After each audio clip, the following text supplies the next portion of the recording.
So I wanted to talk to you a little bit about cues and your correct form when doing a low plank and a high plank. I know today is Wednesday. We've had low planks through the 6 a.m., 9 a.m., and noon class, and I know Bree will be incorporating them tonight, so I wanted to get this out to you. And then tomorrow's protocol for Planksgiving is a high plank, so not much difference there. So just a couple things to think about when you're doing your plank, okay?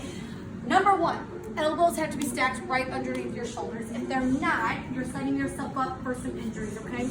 So if you're back here, you're not setting yourself up in the correct position. And if you're here, right, that's cheating. You're kind of using your biceps and you're gonna hurt your shoulders. So make sure vertical line from your elbow to your shoulder.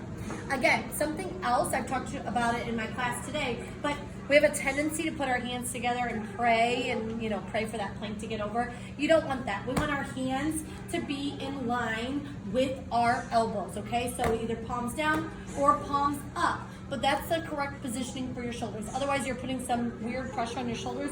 Shouldn't be like that, okay? Now from here, there's a tendency to kind of drop down and let our shoulder blades pop out at the back. That means we're sagging at the hips most likely. So I need you to push the floor away with your elbows, engage those shoulders, and round out your top back. You should not see your shoulder blades kind of bulging out from your back.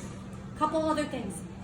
Squeeze your glutes. Keep everything super tight and lock out your knees. Last thing I'll say is that your heels, your ankles, should be in line with your hips, okay? So if they're here, too narrow. If they're out here, too wide, okay? So this is your form on your low plank. Keep your belly button drawn in. You can pike your hips up a little bit. I just don't want you here, okay? So make sure everything's nice and tight.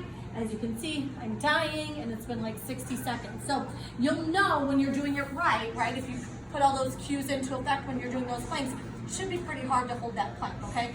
So same type of thing when we're doing the high plank tomorrow. So shoulders are stacked right over elbows and wrists. I say your thumbs should be in line with your armpits, okay? So good strong line here. Again, ankles are in line with your hips. Your shoulders are nice and strong, rounded out at the back, not sunken in here because that kind of goes along with those hips sagging down. So keep everything up nice and strong. Belly button tucked into that spine. Hold it here. I think that's all for this one, but I will be going through all the different types of planks. If it's not me, it'll be another trainer so that you guys can do these things at home. And then remember, November 29th, 11 a.m., we'll have it on Zoom, and in the gym, we'll be having our plank off to kind of retest how long we can hold a plank. Last thing, this week, please submit your most creative plank in the gym. You do that, you win, you get $25 to use on gloves, wraps, apparel, okay? Let's make Planksgiving